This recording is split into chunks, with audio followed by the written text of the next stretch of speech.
Hello and welcome to a special edition of Africa Here and Now. I'm in Abuja, the Nigerian capital. I'm with Donu, who you all know. And we've got a really special guest, Peter Obi. How lovely to see you. Thank you so much for coming to talk to us. Thank you for inviting me. Now, I've come across so many people who are your supporters, and virtually every single one of them says you actually won the last election in 2023. Do you agree? Do you agree that there was some creative accounting and that you were deprived of victory? Well, I've mentioned it immediately after the election that we won the election.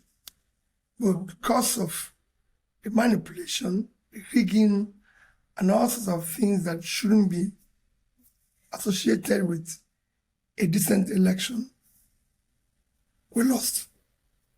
And so you say manipulation. I mean, are we talking about basic vote rigging? Are we talking stuffing ballot boxes? What are we talking about? What kind I of... would say all sorts. In some states, people were not even allowed to be where they're doing collection. People were chased out of polling booths. So you see people saying we don't have polling booth agents. But actually we have.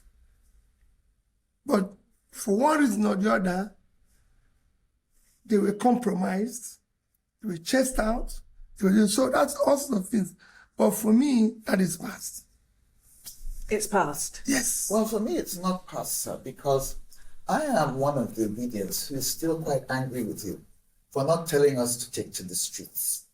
But I believe that if at that critical juncture, we had come out and fought, hand-to-hand combat if necessary, you would be president of Nigeria today. Am I being unrealistic? Well, I can tell you that if I come out to fight or do anything, it will actually be more negative against us. Because you're dealing with people who are already expecting such to have it as a basis to do worse. So the only way is we followed, and I still believe in it, due process of the law, and we followed it to its logical conclusion. So that was then.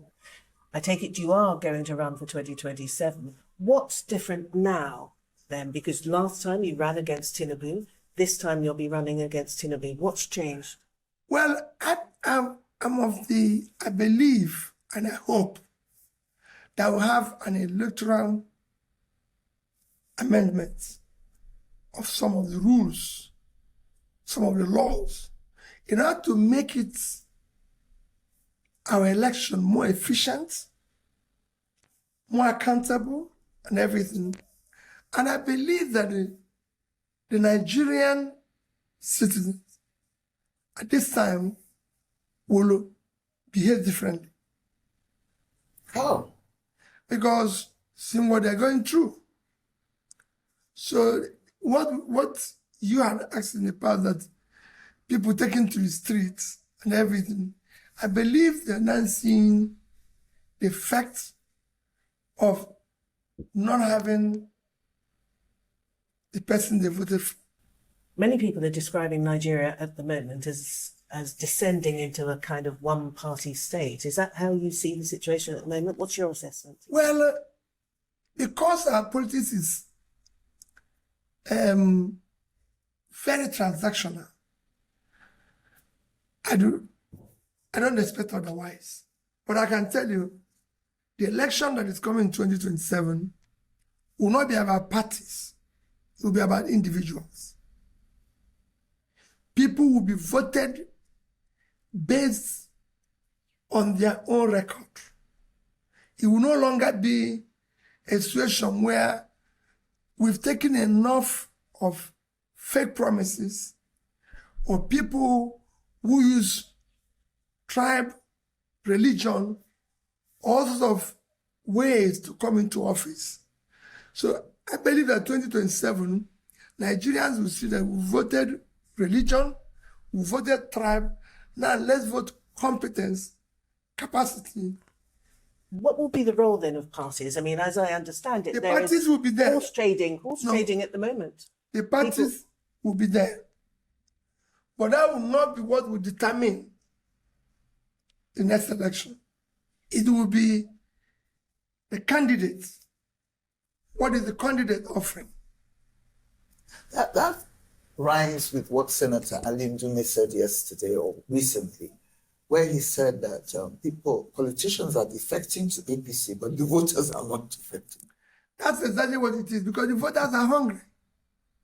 The politicians are going to where they'll get more money for themselves, but the voters are saying no. Everybody can see what is happening in the country. What did you make of the recent Financial Times article, which seems to have given this government a bit of a boost? I mean, Financial Times is a respected international journal, and I was quite taken aback by the article in which they said Tinubu was doing well, or going in the right direction at least.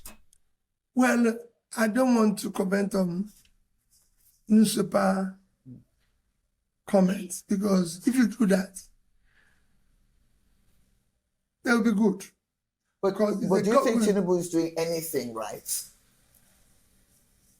Because that article seemed to say he was doing a lot of things right in the right direction. Okay, do we say he's doing anything right? Well, the only way to know whether things are right or wrong is it is not for me and you to assess. It's go to the people. Look at the figures that are out there. Our GDP is half of what it was when he came into office. It was about $364 billion. Today it's about 188. Our per capita is not half of what it is. We now have, it was 1,600 and something on May 20, when it was. Today is about $807. So where do you measure? We are now one of the hungriest countries of the world. Cannot feed themselves. Our health, education, everything have deteriorated. What would you have done differently? I mean, you've said publicly that you would have devalued the naira, you would have reduced the subsidy on fuel. I said it and I repeat, it would have been done in a very organized manner. First is that there was a corruption, huge corruption associated with the subsidy. You deal with it. If it was dealt with stakeholders involved, the cost today of fuel will be in region of about 500, 600. Same thing goes with the naira. You do a gradual devaluation. If you had done it, because we have issue of productivity, the idea of devaluing your currency or floating it is that you want to open it up for market purposes, for people to export more. But when you have nothing to sell, nothing to export, and you open it up, you have a double whammy situation. And people have said, how are you going to deal with the issue of productivity? Of course, we have industries that they were functionally here. You have them to have at least a more manageable operating environment. They are the people who are supposed to give support, rebates, energy and everything, ensure that their funding cost is appropriate, support them in various ways. And when we talk about issue of floating the naira or naira devaluation, we forget that one of the things that is fueling the differential in naira is illicit money, corruption. The purpose of money is the exchange of value. In a corrupt environment, there's no exchange of value. So people have made too much money, which they didn't offer anything in return. So if you have something they offer in return, you find out that The rate of naira well managed, they should not be more than 1,000 naira to $1. And from there, over the past 2 years, you are supporting aggressively production and of agriculture, which today, if we're able to tackle insecurity head on, farmers will go back, powers go back, deal with the issue of power, invest in skill training. Nigeria has so many seemingly intractable problems because the problems you've just outlined have been around for as long as I've been around. Why do you want to be president? Well, there's problem all over the world.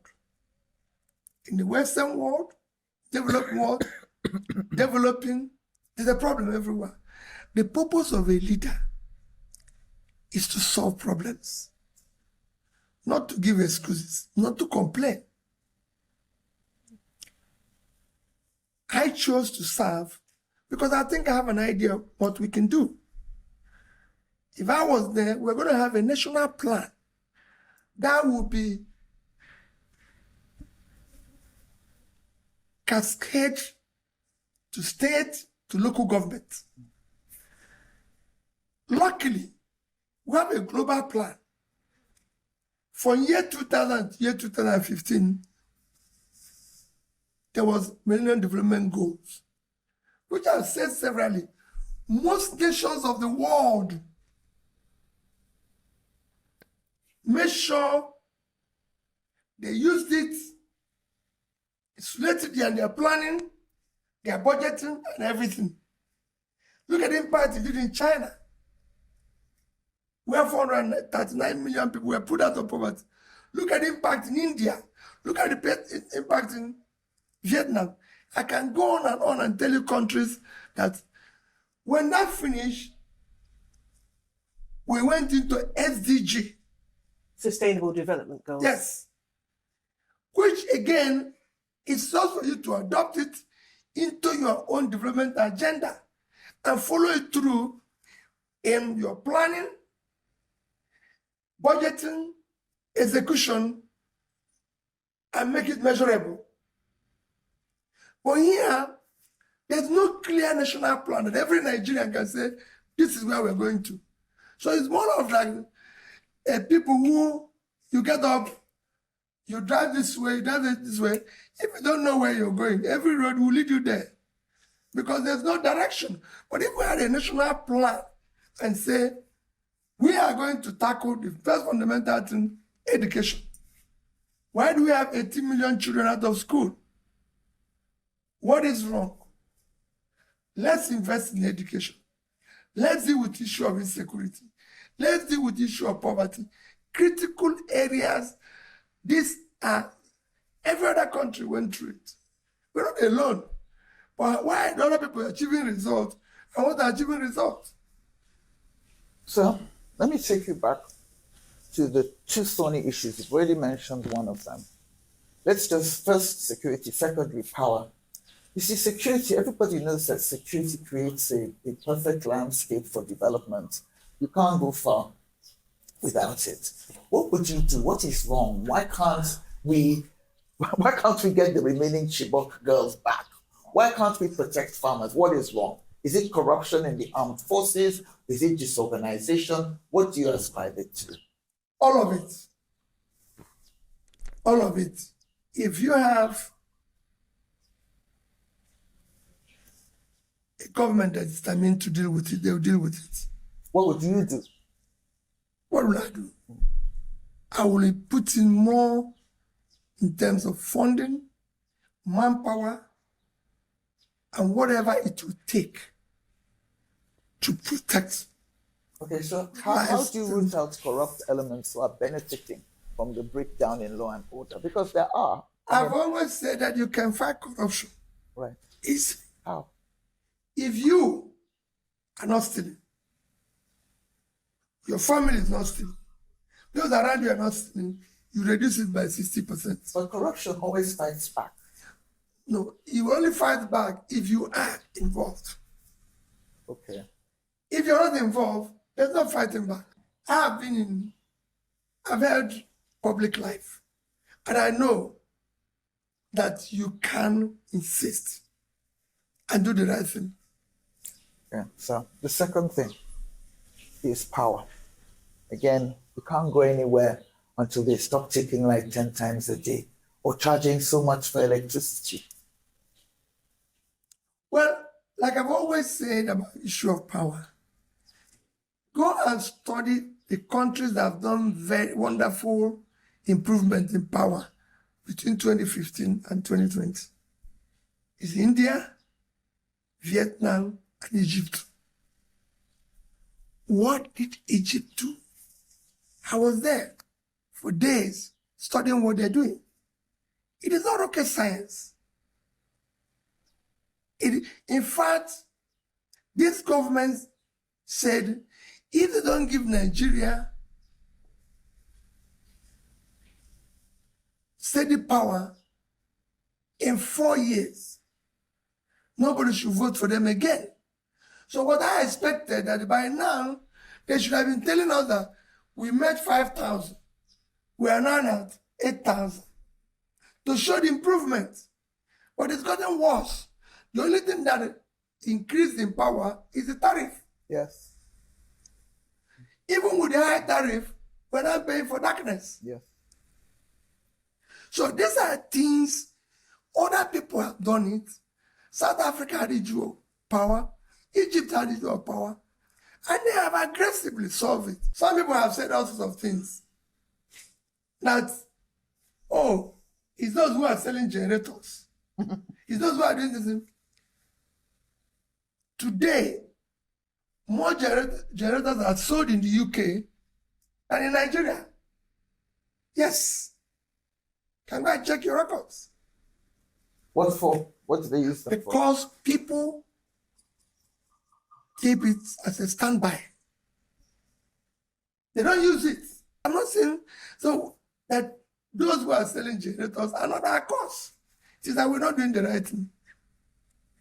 What about transport? There's so many things. Almost everything is wrong.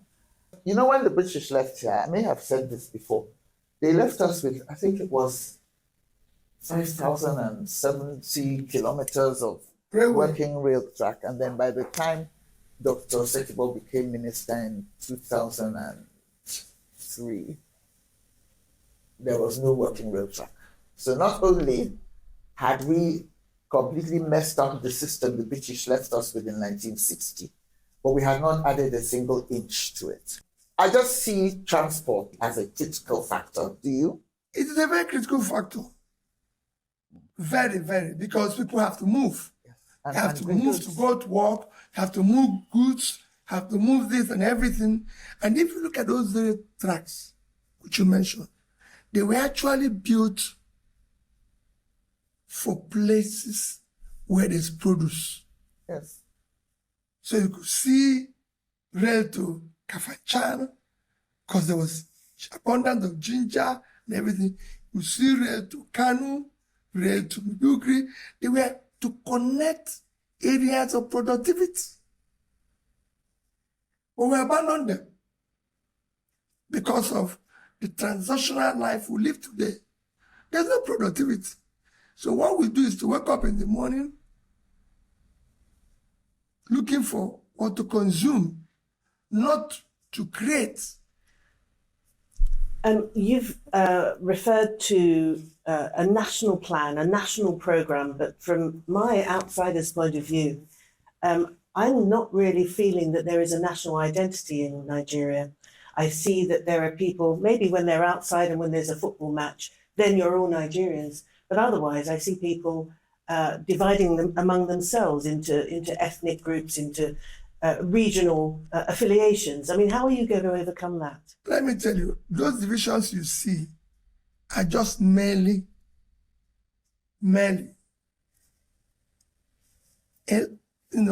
elites, confusion to continue the transaction. It is not the people. Because once you create a society where entrepreneurship will thrive, where people's talent to match up the opportunity, where there's less corruption, they're gone. There's nothing there. No tribe today buys food cheaper. None buys bread cheaper. It is the political elite that is manipulating all those things to suit them. And that's what we want to remove. Well, did you find that when you were campaigning in the north, for example? Because I know you won in Lagos, but then there are a lot of Igbos and South people in Lagos. I don't know, did Eurobans vote for you? Very well. I can tell you. And you got a warm... I know some Eurobans who voted for you. No, they did. They could still reason. We campaigned based on deliverable promises. God said, now, we're going to do this. I expected in the 2 years of this government to deliver and say, we've moved from here to here, and people can feel it. And let's forget about this one, say 419. What I'm saying is that why did people believe you? Because they've asked about my background, those who have met.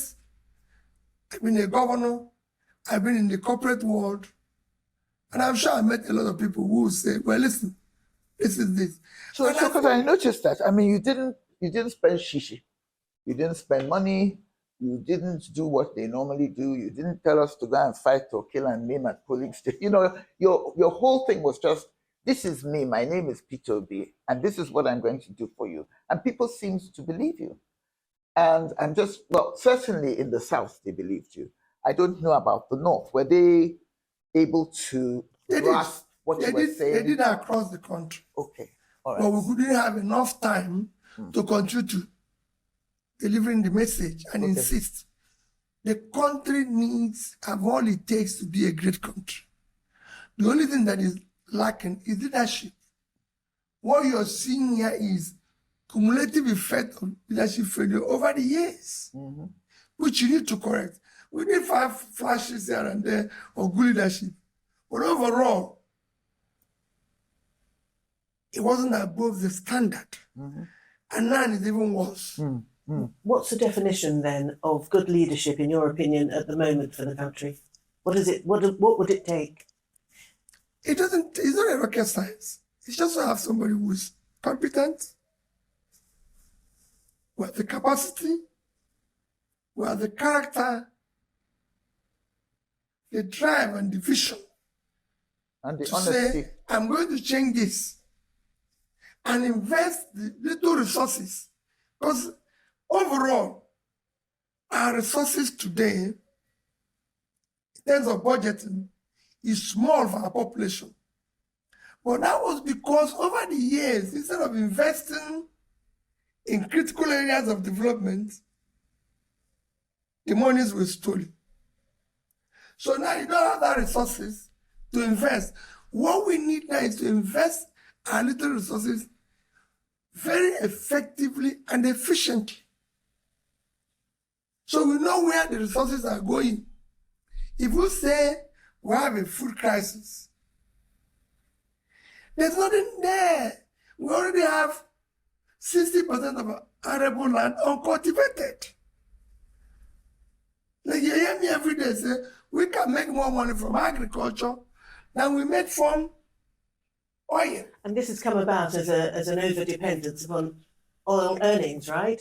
Because we have developed a sense of sharing and consumption rather than production. That science is that I'm going to move the country from consumption to production. Now, I've read that you're a devout Catholic. How does your faith inform your approach to leadership? Well, I'm as a Christian. I believe that our humanity, my person, the only contribution that makes meaning in the world is not the amount of money I have. It's not about my wealth. It's not about big houses. It is what impact did I do to help humanity? You can say that as a wealthy man. You are an established wealthy man, having spent a lot of time in the corporate world successfully. No. I've always been involved, even in primary school and secondary school. People have seen it when a particular bishop says something about me. I've always believed that we must live in a society where everybody is happy. Everybody knows we're all part of it. Supporting those who are less privileged.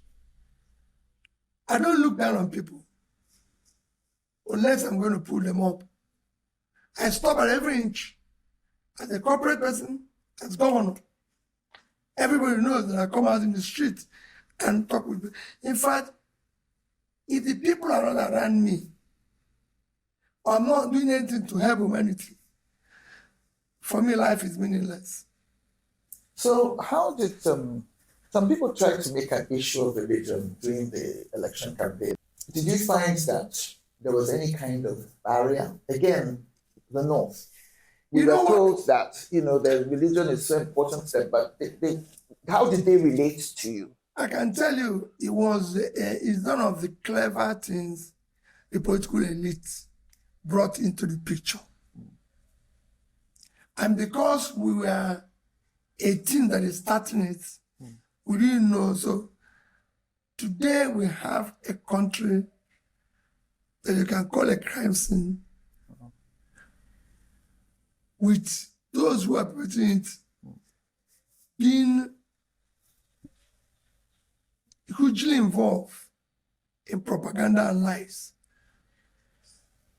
So you think that are you talking about the ethnic and religious divisions being propagandized?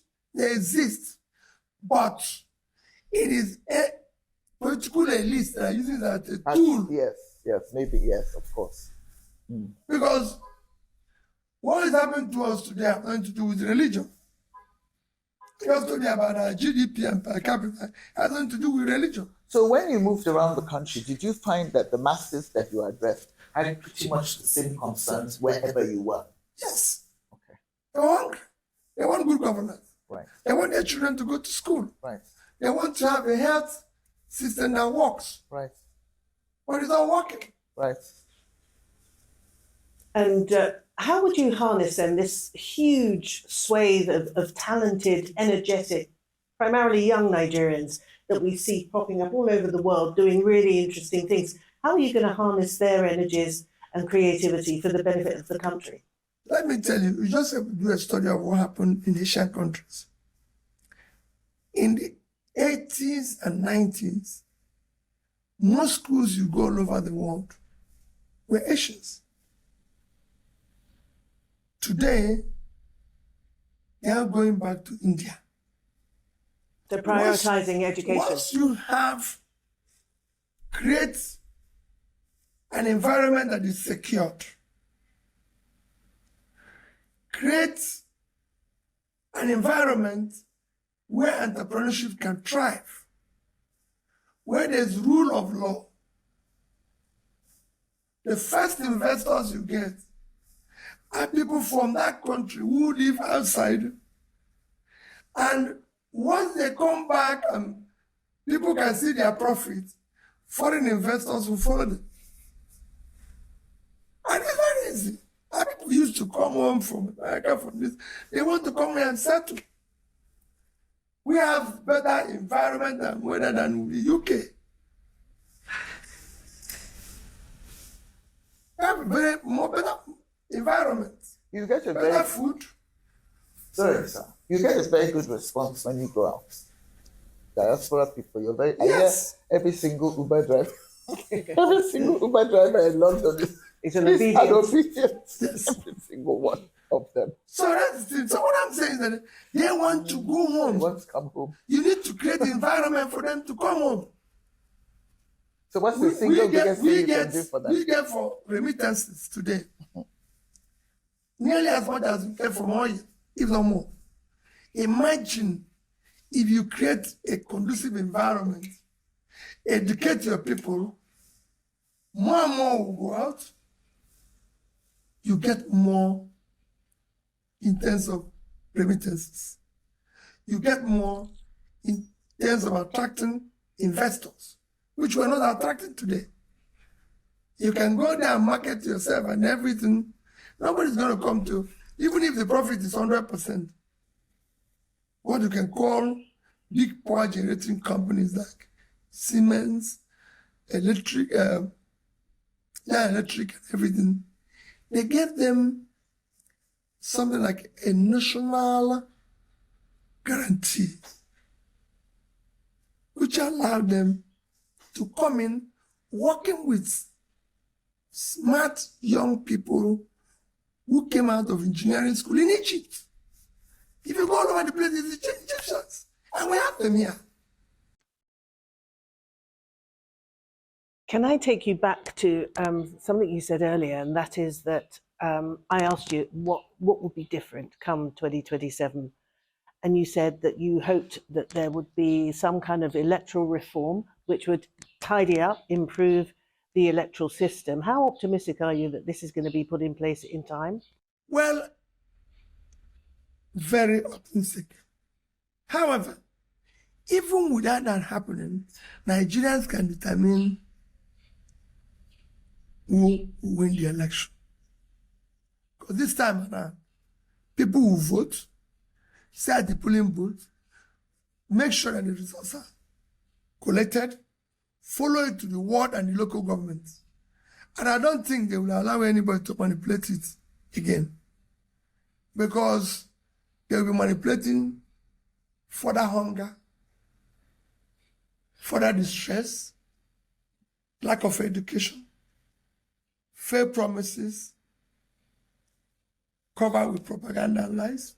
No, that's not what they want. There's a video going around WhatsApp at the moment about what the Ghanaians allegedly did during the last election. Have you seen it? No. Okay, well, I won't bother then. It was about how they went. It's from David Hunde, your friend, and he said that they matched violence with violence.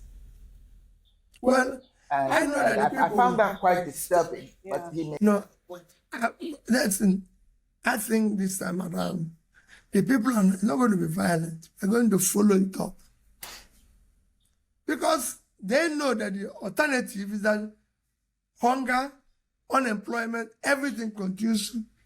and this time around, they won't accept a bag of salt or 2,000 naira to sell 4 years of their lives. Even if they accept it, it's their money that people stole that they're giving them back. So if they buy them a lunch for one day, well, fine. Eat the lunch and vote your conscience. Yes.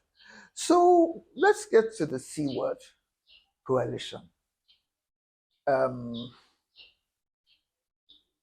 against. What say you? I'm not against people. I'm okay with the type of coalition where you are the candidate and they all support you. But I'm not okay with all these talk as if everybody's an equal. People who cannot get 10 votes by themselves. Furthermore, I'm just saying this.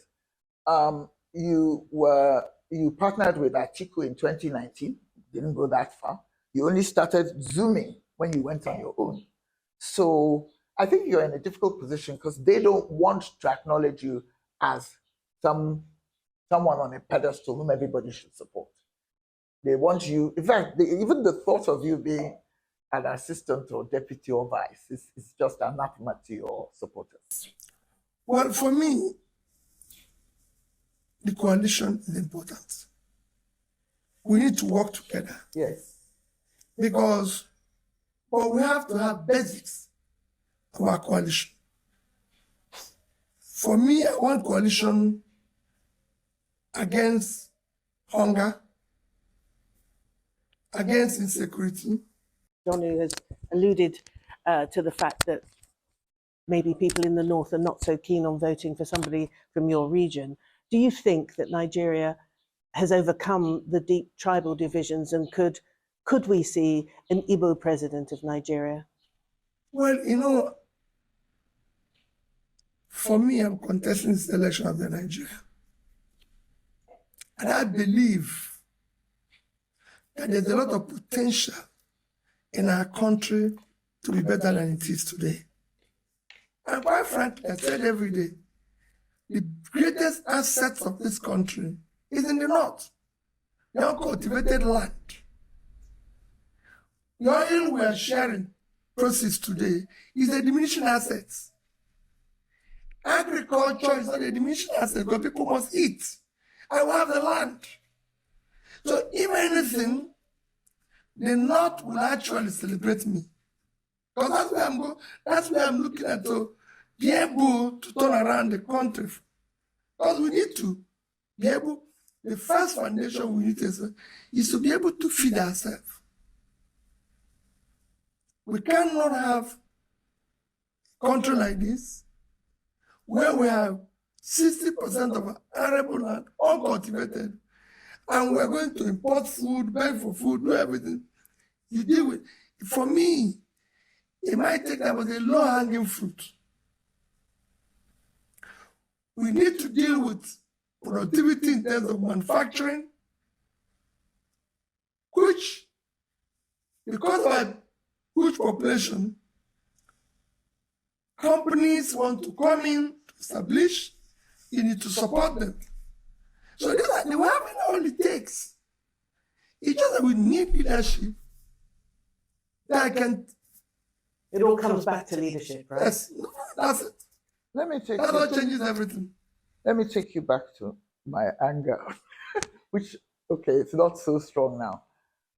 What do you say to people who say you're not aggressive enough because you're dealing with wolves? Well, it depends on how aggressive they want you to go. You know, when people talk about being aggressive, just like some will say, oh, he's weak, oh, he's humble. For me, we are not in a wrestling match. But you are. No. We are not in a wrestling match. We are not in a war or competitive something. What we're doing, leadership does not require fighting.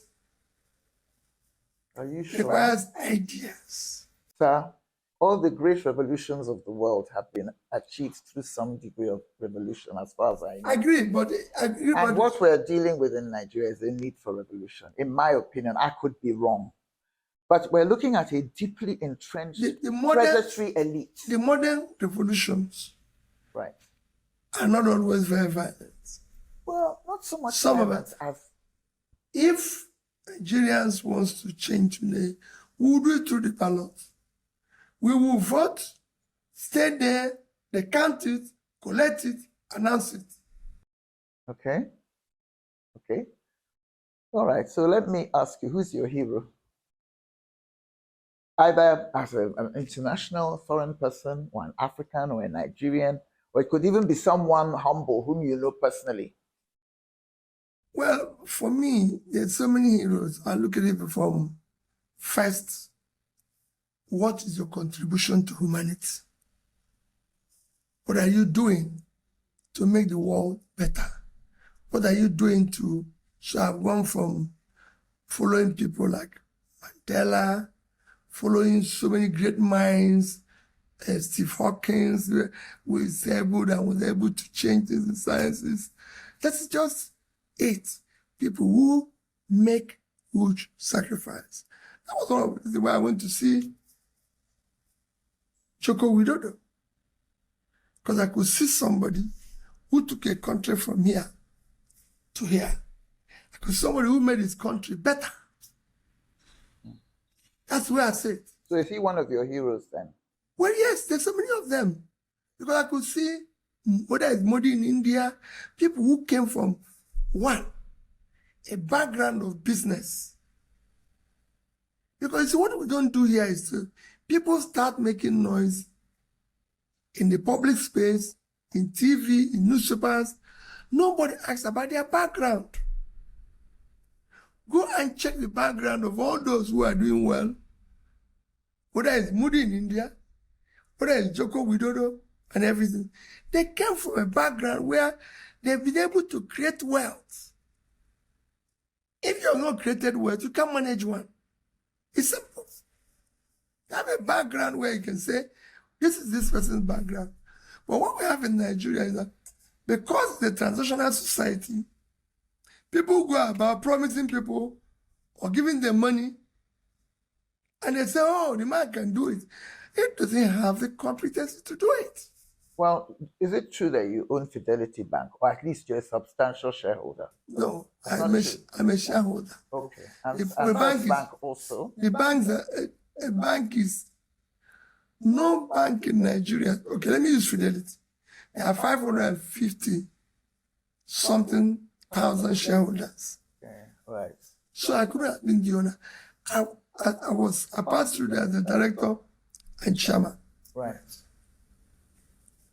Like every other shareholder, I own my own little shares. That's all. So, but you've done very well with business, in other branches of entrepreneurship. What qualities enabled you to do that? I mean, I can tell you why I'm not rich. There are certain weaknesses that some of us have. We never have money, we would die poor. But what special qualities enabled you to be successful financially, which we hope you can transfer to the national stage? First is let me take it this way. First is that as a businessman, you manage resources more efficiently and effectively by knowing fully well there's no waste. Right. We are so wasteful as the government today. Right. And resources are not applied to critical areas of development. Right. And because I came from that background, when I was the governor, I made sure that Anambra money was spent wisely. And again, safe and safe. So I'm not going to be a governor or a president renovating mansions to live in. That is not where it should be. It is not necessary because it's not a critical area of development. I invested money in education, in health. I've opened up rural areas so they can bring food out. As they say, dining street is 3-bedroom. 3-bedroom. In a terrace house. No, in a terrace house, 3-bedroom. You go today, there's no official residence for governor of Massachusetts, where you have Harvard and MIT. You govern from your house. As a governor, I lived in a place that had only 2 or 3 rooms. It doesn't make any difference. So is it true you don't have a house in Abuja or Lagos? Yes. So your only house is in your home state? Yes, because I believe that that's where I should live. So that people can now see you when you don't have all those trappings of office, police pushing people, and you listen to them. And you move around without security. You're not afraid? Because, I mean, I would say that I know people who are part of the existing power structure who do feel quite threatened by you. Well, I don't know I'm not threatening anybody. I know. For me, all I want is a better Nigeria. I want a Nigeria where people's talent and hard work will match up the opportunity. So you don't feel where they would stop stealing public money. You don't feel you're at risk. You move around without security. People are always shocked. My colleague Eniola, the young man, he bumped into you last week. He sent me a picture. So you don't feel that one day someone could come and gun you down? We're at risk. Everybody's at risk. Because the place is insecure. That's what I'm talking about, security. We're at risk. And for me, the only person that gives life and take it is God. So what's your favorite book, favorite music? Let's get some of who is Peter Obi in his spare time. Spare time? That's the problem. I wanted to say that I really don't have a spare time because, if you go around here. But you must there must be books and TV shows. Yes. And music that you like. I read. Please don't tell me you only read economics books. No, I read. So those who said are my heroes, I read about them. I read developmental books. What I'm reading now is what is it called again? Professor Lewis' book on growing apart, Nigeria and Indonesia. It's a lovely book. So no, I met your wife a couple of times, lovely Mrs. Obi. No cruises on the Caribbean with Margaret? No. I've never had a holidays in the past. No holidays. How can you be cruising when your house is on fire? You know, that's what happened in Titanic. That's what the people are doing in Nigeria. Because people on the upper deck were busy dancing when the thing was sinking. They didn't even know. So that's what we're doing. You must stop that. Because this place is sinking. It's not a place to celebrate. I think that we've gone around their houses, around the Peter Obi house, and I've got a very good idea of who is sitting beside us. Have you? Yes, absolutely. So Peter Obi, I'd like to thank you very much indeed. Well, that's it for this special edition of Africa Here and Now from Nigeria. Don't forget to give us a thumbs up, subscribe and share with your friends. You can catch up with all our past editions on the website www.AfricaHere&NOW.com. There you'll also find some interesting commentaries about some of the most pressing issues of the day. You can get us on the major audio platforms, Spotify, Acast and Apple. Follow us on the socials. I'm at Martine Dennis on X. Get in touch. We recorded our interview with Peter Obi on June the 11th, 2025 in Abuja. Our producer is Anne Busby. Our fabulous original music is by Emmerich Adam. Lindsay Chambers and Simon Elliott put it all together. Our thanks to our guest, Peter Obi. And as ever, our thanks to you for your company.